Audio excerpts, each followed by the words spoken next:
Assalamualaikum warahmatullahi wabarakatuh. Bagaimana kabarnya teman-teman semua?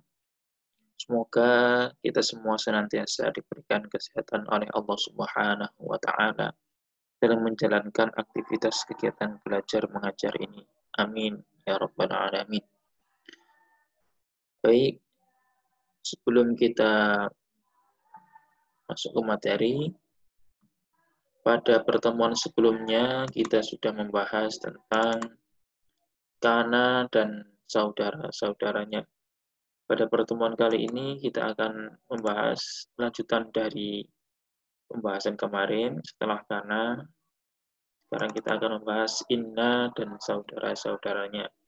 Namun sebelum kita masuk ke sana, alangkah baiknya kita awali terlebih dahulu pembelajaran kita pada pagi hari ini dengan membaca surat Al-Fatihah dengan harapan semoga apa yang akan kita pelajari menjadi ilmu yang berkah, ilmu yang manfaat. Allahumma amin. Al-Fatihah. A'udzubillahi minasyaitonir rajim. Alhamdulillah.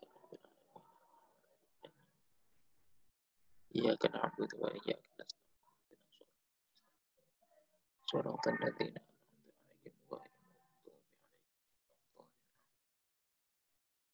Baiklah anak-anak, pada pertemuan kali ini kita akan membahas Inna dan saudara-saudaranya. Di antaranya ada isim yang dibaca rafa, yaitu adalah khobar Inna. Dengan beberapa tujuan pembelajaran di antaranya yang pertama, teman-teman diharapkan mampu membaca bab amil nawasikh dengan makna Jawa. Yang kedua, mengetahui pengaruh masuknya inna dan saudaranya pada jumlah mufidah.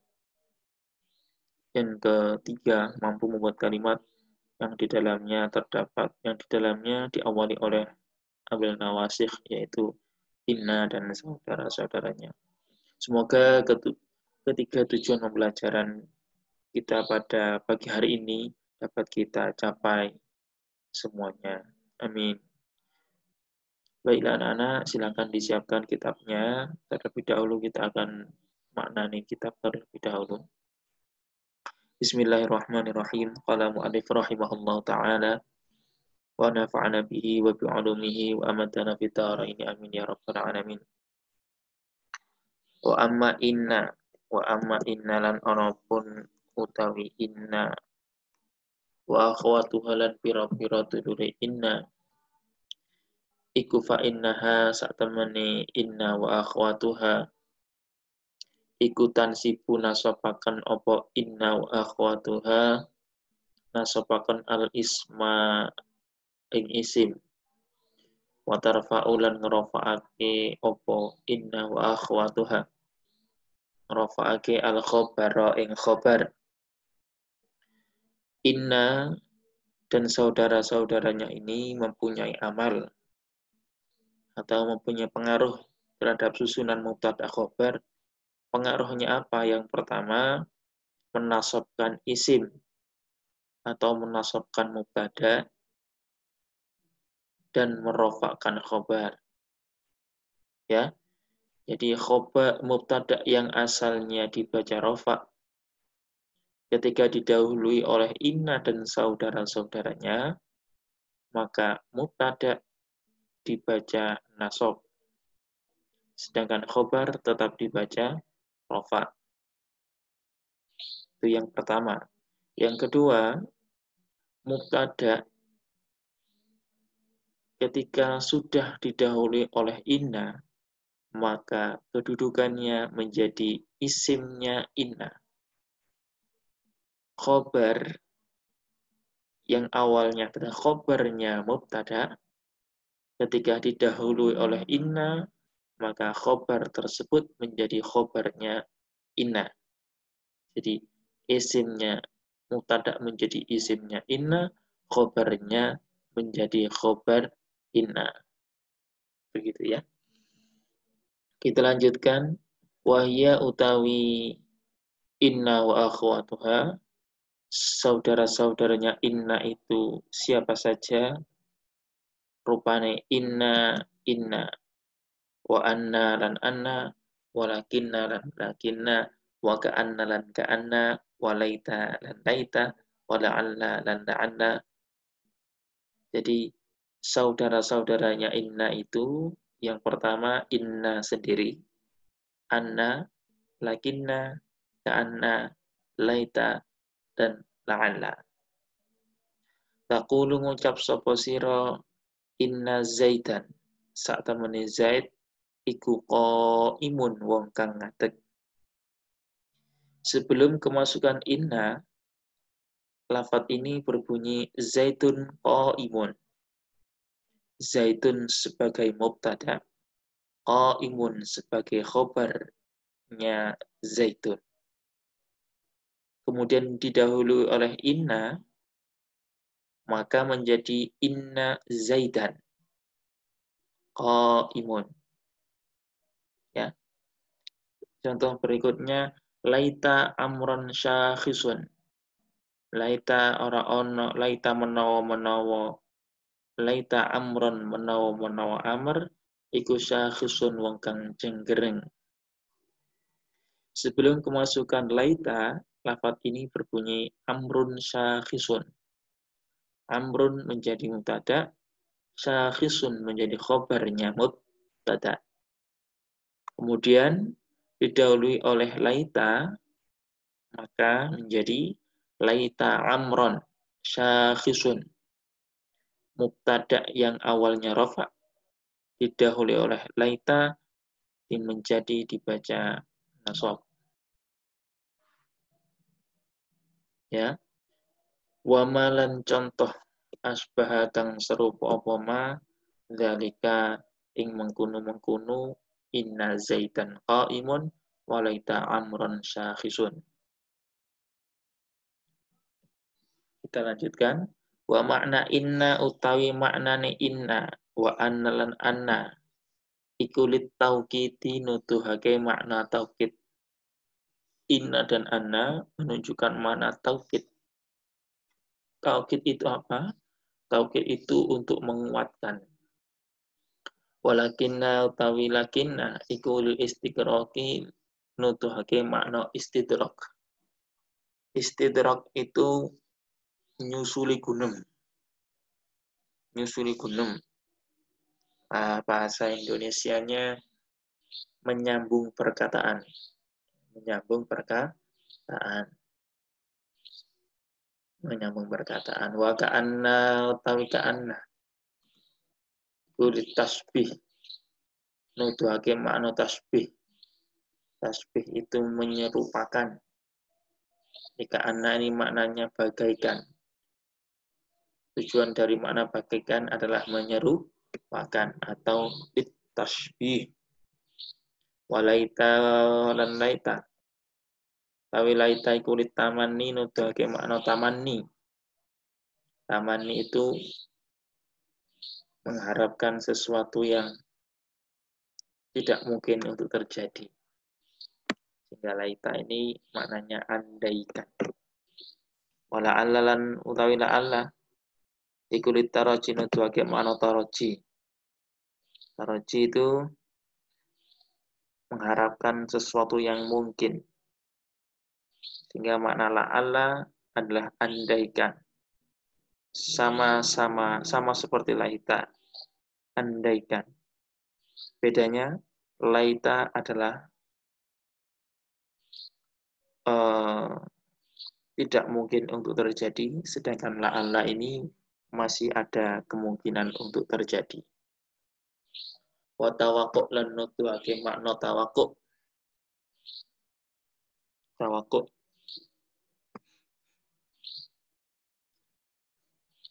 Ya. Ini saja pembahasan kita pada pagi hari ini. Jadi untuk dalam pemahaman kita mengenai inna dan saudara-saudaranya akan saya buatkan seperti ini. Jadi inna dan saudara-saudaranya itu mempunyai amal atau pengaruh terhadap susunan mubtada khobar, yaitu menasabkan mubtada dan merofakkan khobar. Misalkan contoh, Allahu alimun. Allahu mubtada, alimun khobar. kemudian didahului oleh inna, maka menjadi innallaha alimun. Mubtada yang mulanya rafa didahului oleh inna, kemudian mubtada menjadi nasab. Ya, ini mubtada. Ketika sudah didahului oleh inna, maka menjadi isimnya inna. Khobar mubtada ketika sudah didahului oleh inna, maka menjadi khobarnya inna. Jadi yang dibaca rafa di sini adalah khobarnya inna. Kita lanjutkan. Maryamu mujtahidatun. Maryam adalah seorang pejuang. Ketika kemasukan inna, maka menjadi seperti apa? Benar sekali. Inna Maryama mujtahidatun. Lanjutkan. Al-waladani mujtahidani. Dua anak laki-laki itu adalah pejuang. Mereka berdua adalah pejuang. Ketika kemasukan inna, maka innal waladaini mujtahidani. Innal waladaini mujtahidani. Al-waladani yang mulanya rafa, kemasukan inna menjadi nasab, dan mujtahidani tetap menjadi mujtahidani. Ya. Al-waladaini menjadi isimnya inna, mujtahidani menjadi khobarnya inna. Contoh berikutnya, akhuka tabibun. Saudara laki-lakimu adalah seorang dokter. Akhuka termasuk asmaul khamsah.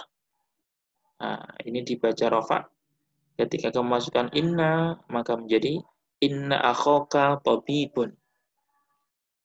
Sungguh saudara laki-lakimu adalah seorang dokter. Kemudian kita lanjutkan. Anta alimun. Kamu sampean adalah orang yang pandai. Sampean adalah orang yang alim. Kemudian didahului oleh inna, maka menjadi innaka alimun. Innaka alimun. Ya. Jadi anta menjadi ka. Innaka alimun. Untuk dhamir di sini tanda rafa'nya dikira-kirakan, tanda nasabnya juga dikira-kirakan. Oke, itu mudah bukan? Alhamdulillah. Kemudian ada pula susunan mubtada dan khobar itu di mana khobar itu didahulukan. Khobar itu didahulukan. Ya, khobarnya terlebih dahulu, kemudian baru mubtada. Kapan khobar itu didahulukan? Khobar itu bisa didahulukan hanya pada susunan khobar yang berupa jar majrur seperti ini, atau dzaraf madzruf. Keterangan, ya, keterangan, ada keterangan tempat, ada keterangan waktu. Keterangan tempat misalnya di bawah, di atas, di samping, itu namanya keterangan tempat. Ya, kalau didahului oleh huruf jar, itu maka bisa diletakkan huruf jarnya terlebih dahulu, jar majrur, kemudian baru mubtada. Contohnya fihi dhaifun. Untuk susunan khobar seperti ini, khobar muqaddam, yang namanya khobar yang didahulukan namanya khobar muqaddam, mubtada yang diakhirkan namanya mubtada muakhkhar. Nah, ketika didahului oleh inna, maka menjadi inna fihi dhaifun. Secara lafaz tidak ada perubahan, ya, tapi secara kedudukan dia terdapat perubahan. Secara kedudukan ini menjadi khobarnya mubtada, kalau sudah kemasukan inna menjadi khobarnya inna. Mubtada ketika sudah didahului oleh inna, maka menjadi isimnya inna. Jadi tidak ada perubahan secara lafaz, namun perubahannya hanya segi kedudukan, ya. segi kedudukan. Ini khobarnya mubtada, ini menjadi khobar inna, ini mubtada, ini isimnya inna. Gampang bukan? Alhamdulillah. Contoh berikutnya, indi dirhamun. Saya mempunyai dirham. Didahului oleh inna, maka menjadi inna indi dirhamun. Tidak ada perubahan secara lafaz, hanya perubahan secara kedudukan. Ini khobarnya dorof. Dorof madruf, ini mubtada.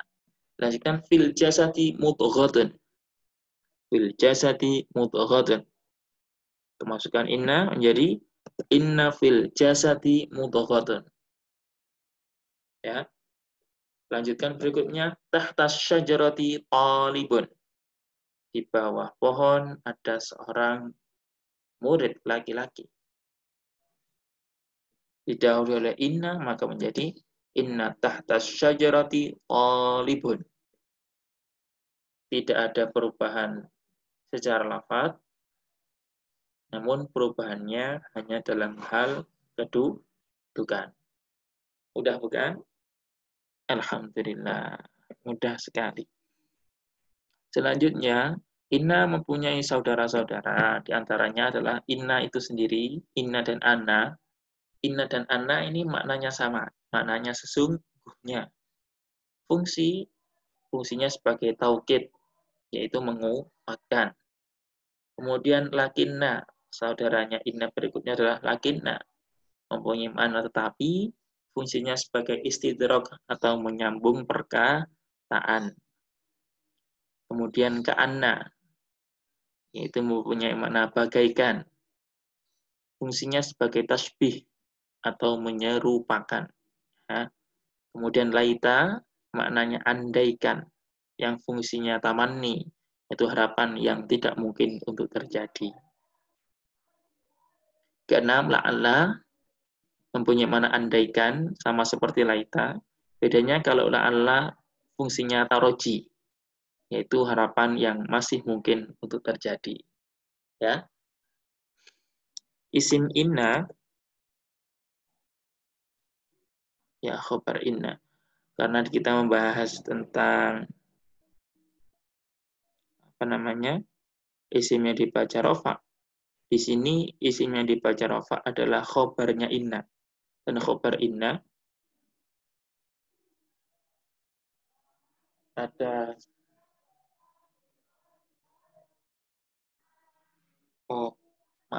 ini yang saya maksud adalah isimnya inna ya. Isimnya inna. Nanti saya benarkan. Isimnya inna, ada isim inna berupa isim dohir, ada isim inna berupa isim dhamir. Contohnya, inna zaidan alimun. Ini isimnya dohir. Zaidan adalah isimnya inna berupa isim dohir. Kemudian contoh yang dhamir, innaka alimun. Lafadz ka adalah berupa dhamir. Contoh yang lain, innallaha sami'un basir. Sungguhnya Allah adalah zat yang maha mendengar, lagi maha melihat.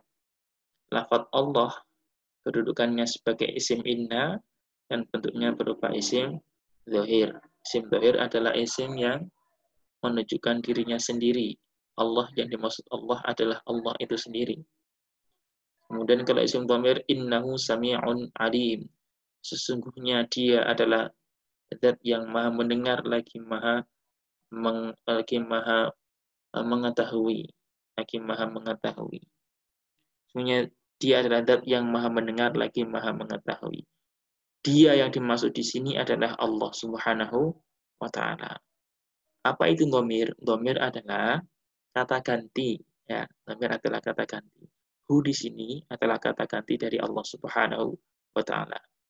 Nah, seperti itu. Mudah-mudahan teman-teman bisa dipahami. Alhamdulillah. Untuk memperdalam pemahaman kita mengenai fungsi dari inna dan saudara-saudaranya, di sini ada beberapa latihan, ya. Tambahkanlah inna pada jumlah mufidah berikut. Ada 10 nomor. Silakan dikerjakan. Kemudian Setelah itu bisa dikumpulkan melalui Google Classroom atau link yang saya sediakan. Abuka maridun, riba haramun, as-salatu wajibatun, al-mu'minuna faizuna, al-mujtahidatu mahbubatun, al-qadhi adilun, lahum adabun, ana rasibun, fil baiti dhaifun, nahnu muslihuna. Ya, ada 10 nomor, silakan ditambahkan inna pada silakan di sini ditambahi inna di depannya, kemudian perubahan apakah yang terjadi pada jumlah tersebut. Mungkin itu saja yang bisa saya sampaikan. Semoga sedikit ilmu yang kita pelajari pada pagi hari ini menjadi ilmu yang berkah, ilmu yang manfaat. Kita akhiri dengan kafarah majelis. Subhanakallahumma wa bihamdika asyhadu an la ilaha illa anta astaghfiruka wa atubu ilaik. Ihdinas siratal mustaqim. Wassalamualaikum warahmatullahi wabarakatuh.